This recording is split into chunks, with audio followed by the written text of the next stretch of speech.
Right now, while your diesel sits in the driveway looking perfectly healthy, your everyday driving habits may be quietly killing it from the inside. Not loudly and not with a warning light, just slow, invisible damage adding up every single time you turn the key. I've spent years tearing down diesel engines that their owners swore they babied, and the failures almost never come from age or mileage. They come from ordinary habits nobody thinks twice about, habits the dealer never warned you about because a worn-out truck is a future sale. Today I'm counting down 10 of them, from the merely costly to the truly catastrophic. These aren't exotic mistakes. They're things you probably did on your way to work this morning. And stay until number 1 because it has nothing to do with how you drive. It's something you do every single time you stop for fuel, or rather something you don't do, and it can send metal shavings through your entire injection system and leave you with a repair bill bigger than a new transmission. Number 10, letting it idle for too long. We'll start with the one that feels responsible, which is exactly why so many owners do it. You fire the truck up and let it idle for 15 or 20 minutes to warm up, or leave it running at the job site while you step away. It seems gentle on the engine.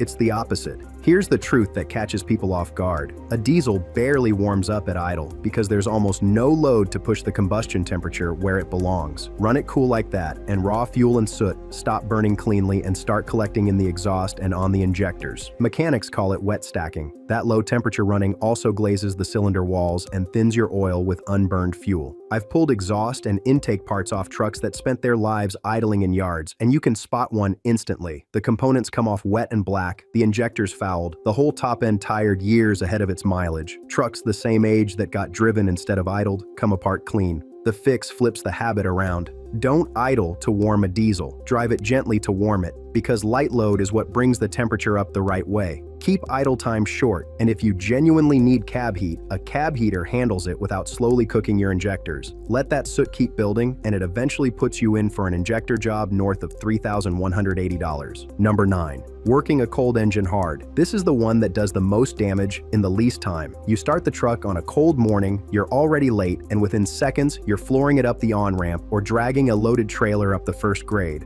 The engine sounds fine, so you figure it's fine. It isn't. Here's what's happening in those first few minutes. Cold diesel oil is thick, almost like syrup, and it hasn't yet reached the turbo bearing or the top of the engine. The clearances are tight, the metal is cold, and you've asked that engine for maximum load before a film of oil is protecting anything. Every hard cold start grinds a little more life out of the bearings and the turbo, which spins hotter and faster than anything else in there. A welder near Bakersfield found out what that adds up to. He fired up his Ram 2500 on a frosty morning, hooked onto a loaded equipment trailer, and put his foot down before the temperature needle had even twitched. Halfway up the grade, he heard a knock, then a screech, and rolled to a stop in a cloud of smoke. He'd spun a bearing in a single shot, and putting it right came to $7,420 on a truck barely 4 years old. Drop a comment below. How long do you actually let your diesel run before you put it to work on a cold morning? Be honest, because most people's real answer is 0. The fix costs nothing but a couple of minutes. Let it idle just long enough to build oil pressure, then drive gently until the temperature gauge climbs into range before you lean on it. In real cold, plug in the block heater overnight. A warm diesel loves to work. A cold one is just waiting to break. Number 8. Lugging the engine. This one hides inside good intentions because a lot of drivers think they're saving fuel. You're in too high a gear for the speed, the RPMs are down low, and you press the throttle to climb a hill or pull a load instead of downshifting. The engine grunts and pulls through it, so it feels strong.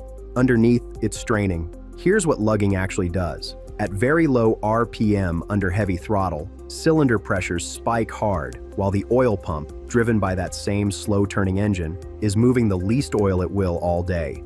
You're loading the bearings and the rod ends at the exact moment they're getting the thinnest protection. Do it once and nothing happens. Make it a habit and you're hammering the bottom end thousands of times a week. So ask yourself this: when you hit a grade with a trailer, do you let the truck drop its RPM and bog while you feed it more pedal, or do you bring it down a gear and let it spin up into its power? If you're the type who hates to downshift, that habit is quietly pounding your bearings. The fix is gear selection and a little ego. Keep the engine in the meat of its RPM range under load, downshift early on grades and when towing, and let it rev a bit rather than chugging at low RPM with your foot buried. The fuel you think you're saving by lugging is nothing against the $5,260 a spun bearing and the damage around it will cost you. Number 7. Shutting it down while it's still hot. You've been towing up a long grade or running hard on the highway, and the second you park, you twist the key off and walk away.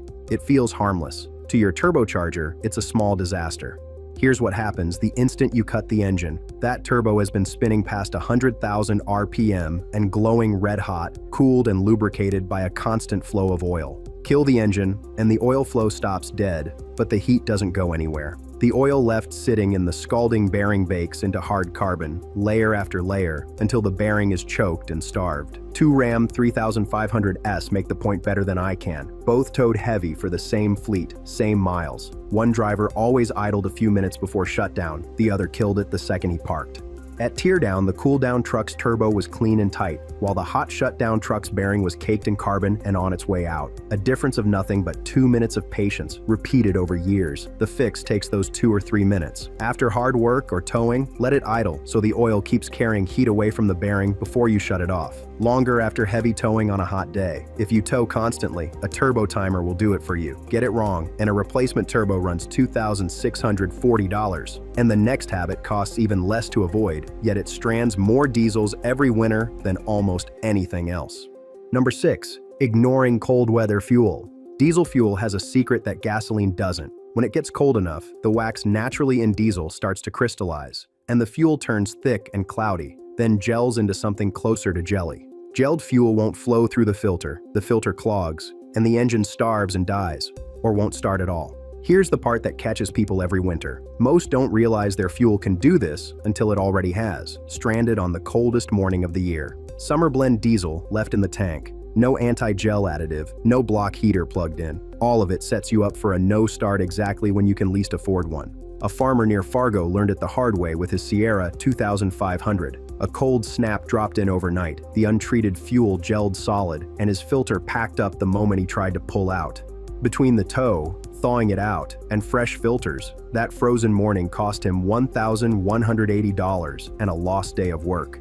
The fix is all preparation, done before the cold arrives. Run winter blend diesel once temperatures drop. Add a quality anti-gel treatment when you fuel up in the cold, and plug in the block heater overnight so the whole system stays warm enough to flow. Keep the fuel filters fresh heading into winter, because a marginal filter is the first thing to clog. A few dollars of additive beats a tow truck every time. The next habit isn't about cold at all, it's about heat, and the damage it does is far harder to undo. Number 5. Running it hard without watching the heat. Diesels love to work, and that truth gets a lot of engines killed. The owner who's always heavy on the throttle, long pulls, steep grades, a foot to the floor merging onto the highway, especially on a truck with a tuner turning up the power, is generating something he usually can't see: exhaust gas temperature, the heat coming straight off combustion. Push it high enough for long enough, and that heat melts the very parts that make the power. Here's what they don't tell you when they sell you that tune. More fuel makes more power and more heat, and the pistons and the turbo can only take so much before something gives. Temperatures that live up in the danger zone soften piston crowns, crack them, and cook turbo wheels. The scary part is there's no warning light for it on most trucks. The damage is done in the seconds you're standing on the pedal. I've torn into engines from drivers who just like the power, and the story is written inside every time. A piston with a melted edge, or a hole burned clean through the crown, a turbo wheel with its tips eroded away. These weren't worn out, they were cooked by heat the driver never knew he was making. The fix is awareness and a little restraint. If you tow or run a tuner, fit an exhaust gas temperature gauge and actually watch it. Back off the throttle, or grab a lower gear before the numbers climb into the red, especially on long grades. Power is fine when you respect the heat that comes with it. Ignore it, and a melted piston and turbo will set you back $6,310. The next habit is the opposite problem: an engine that never gets hot enough to clean itself. Number 4. Only ever driving it short. Here's a habit that doesn't even feel like one, because it's simply how some people use the truck. Quick trips into town, the school run, a few miles to the job and back. The engine never running long enough to come fully up to temperature. In a gas car, that's survivable. In a modern emissions diesel, it's slow strangulation. Here's the part owners are never told. Your diesel has a particulate filter that traps soot, and to clean itself, it runs a regeneration that raises the exhaust temperature high enough to burn that soot to ash. A Regan needs sustained heat and time,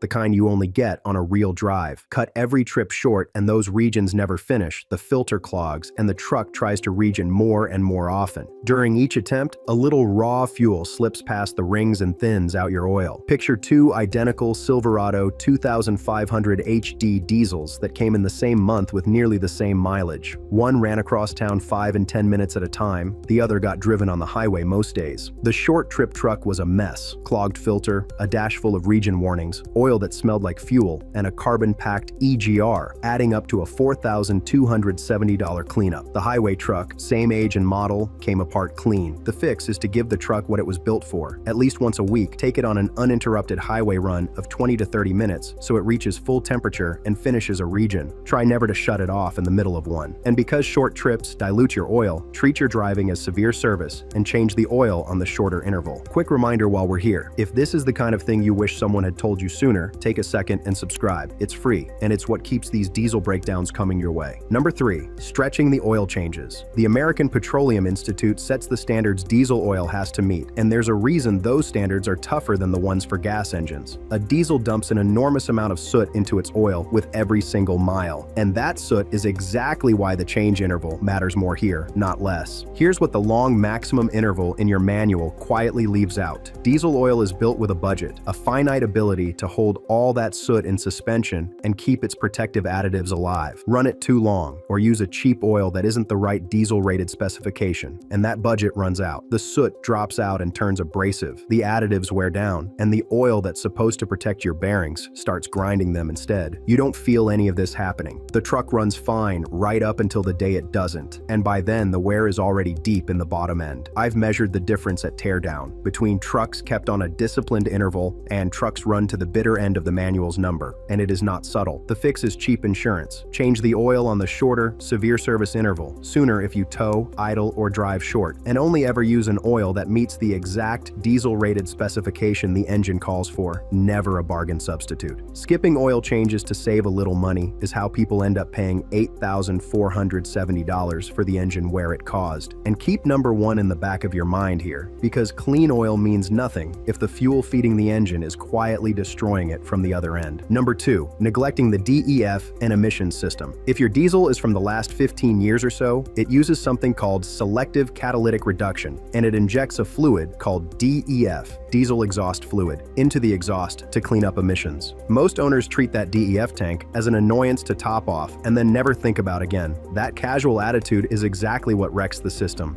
Here's what's at stake behind that little blue cap. Let the DEF run dry and the truck doesn't just warn you, it deliberately derates, cutting your power and your speed until you can barely limp it home, because the law requires it. Worse, the SCR system and its sensors are precise and unforgiving. Put in contaminated fluid, the wrong fluid, or DEF that's gone bad sitting in the heat, and you can foul the injector, ruin the catalyst, and trip sensor faults that cost a small fortune to clear. So be honest with yourself for a second. When did you last check the quality of your DEF? Or do you just splash in whatever half-used jug has been baking in the garage since last summer? Old or contaminated DEF is one of the most common reasons these systems fail, and almost nobody connects the two. The fix is simple respect for the system. Keep the DEF tank topped with fresh fluid, buy it in amounts you'll actually use before it degrades, and never let anything but proper DEF near that tank. When a NOx sensor or an SCR warning pops up, deal with it early, while it's still a sensor and not a whole catalyst. Ignore it all, and an SCR repair can run $3,920. And that brings us to number 1, the single most expensive mistake on this entire list, the one hiding at the fuel pump. Number 1, running it low and skipping the fuel filters. Here's the number 1 diesel killer, and almost nobody sees it coming, because it has nothing to do with how you drive and everything to do with how you fuel. 2 small, forgettable habits feed it. You let the tank run all the way down to the warning light before you fill up, and you treat the fuel filters as something you'll get to eventually. Here's why that combination is so dangerous, the part the dealer never spells out. In a diesel, the fuel isn't just fuel, it's the lubricant for the high-pressure injection pump, one of the most precise and most expensive parts on the whole engine. That pump depends on clean, water-free diesel to survive. Now think about what sits at the bottom of the tank: sediment and the water that condenses in the empty space above the fuel every time the tank runs low overnight. Run it down near empty and you feed the pump exactly what it can't survive. Skip the filters on top of that and there's nothing left to catch the grit and water before they reach the pump. On a lot of modern trucks, when that pump fails, it doesn't fail alone. It grinds itself apart and sends metal shavings downstream through the injectors, the lines, and the rails. At that point, you're not replacing a pump. You're replacing the entire fuel system. A rancher outside Amarillo lived this one out with his F250. He ran it to the warning light as a matter of routine and pushed the fuel filter change well past due. The pump let go on a hot afternoon and salted the whole system with metal. The repair came to $9,850. More than a new transmission, exactly like I promised you at the start, a filter and water separator service would have cost $186 and saved all of it. So here's the fix, and it's almost embarrassingly simple for the disaster it prevents. Keep the tank above a quarter so the pump always draws clean fuel from above the sediment. Change the fuel filters on schedule or a little sooner, and drain the water separator regularly. Fill up at busy, reputable stations where the fuel turns over fast and stays fresh. Do that, and the most expensive failure on this whole list never gets the chance to happen. You can't always control what a manufacturer built into your truck, but every habit on this list is yours, and every one of them is yours to change starting on the very next drive. Take care of the small things, and a good diesel will outlast almost anything else you'll ever own. If you want to know exactly how often to change every fluid in that truck to push it past 300,000 miles, I've already laid it all out in the video waiting for you right here on the screen. Go watch that one next. I'll see you there.